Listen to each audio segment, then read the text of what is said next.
سفیان اب حرم کو اپنے راستے سے ہٹانا چاہتا ہے کیونکہ تیمور سکندر جانے کے بعد اپنی ساری پراپرٹی اور اپنے اقتدار کی ڈور حرم کے ہاتھوں سونپ دیتا ہے۔ یہ سب دیکھ کر سفیان آگ بگولا ہو جاتا ہے اور اس کے بعد وہ مرید سے کہتا ہے میرے اقتدار میں جانے کی اب رکاوٹ ایک ہی ہے اور وہ حرم ہے۔ حرم کو اب اس دنیا سے جانا پڑے گا۔ مرید یہ سن کر حیران ہی رہ جاتا ہے اور وہ سفیان سے کہتا ہے سفیان بھائی حرم پہ ہاتھ ڈالنے کا مطلب ہے کہ شاذل بھائی سے دشمنی مول لینا۔ سفیان کہتا ہے تم شاذل کی فکر نہیں کرو، میں تم سے جو کہہ رہا ہوں تم وہ کرو۔ حرم کو اب اس دنیا سے جانا پڑے گا، اگر ضرورت پڑی تو شاذل کو بھی ہم حرم کے ساتھ بھیج دیں گے۔ مرید یہ خود سے کہتا ہے کہ سفیان پاگل ہو گیا ہے، وہ اپنے اقتدار کی ہوس میں اس قدر گر گیا ہے کہ وہ نہ تو اپنے بھائی کو دیکھ رہا ہے اور نہ ہی اپنے بابا کو۔ ادھر دوسری طرف شاذل یہ جاننے سے قاصر ہوتا ہے کہ کرمانی اور زویا کے قاتل کے پیچھے سفیان کا ہاتھ ہوتا ہے۔ حقیقت جاننے کے لیے سب سے پہلے شاذل مرید کی فیملی کو کڈنیپ کر لیتا ہے کیونکہ اس کا ماننا یہ ہوتا ہے کہ مرید ایسے میں اس کے سامنے سچ نہیں اگلے گا، اس لیے شاذل مرید کی فیملی کو کڈنیپ کر لیتا ہے۔ اس کے بعد مرید موقع کا فائدہ اٹھاتے ہوئے حرم کو قتل کرنے کے لیے اس کے گھر آتا ہے۔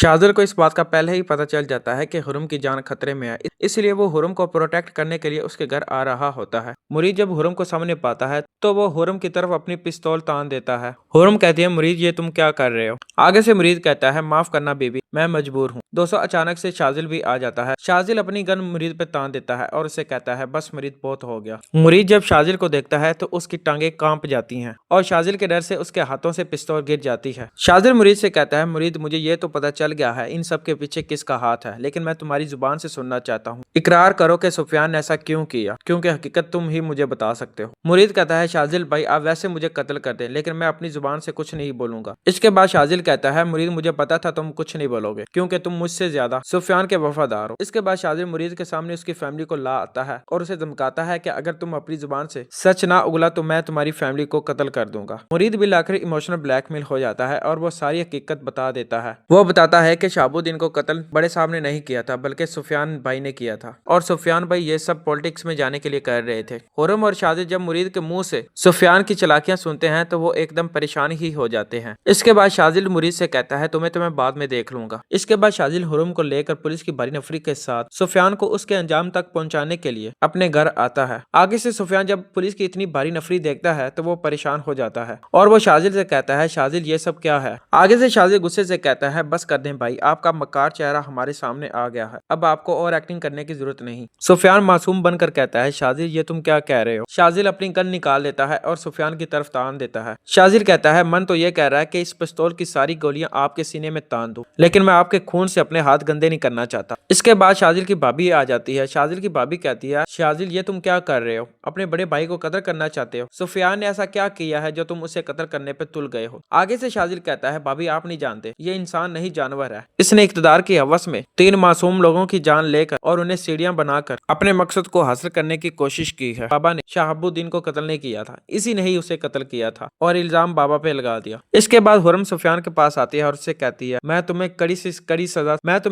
کڑی سزا دلواؤں گی، تم نے جس قدر بے رحمی سے میرے بابا کو قتل کیا ہے میں تمہیں کبھی بھی اس کا ازالہ نہیں کرنے دوں گی۔ اس کے بعد پولیس سفیان کو گرفتار کر کے لے جاتی ہے اور شاذل کے باپ سلطان احمد خان کو رہا کر دیتی ہے۔ دوستو اس طرح کے مزید پریڈکشن اور ریویو دیکھنے کے لیے ہمارے چینل کو سبسکرائب کریں اور ویڈیو کو لائک کرنا نہ بھولیں۔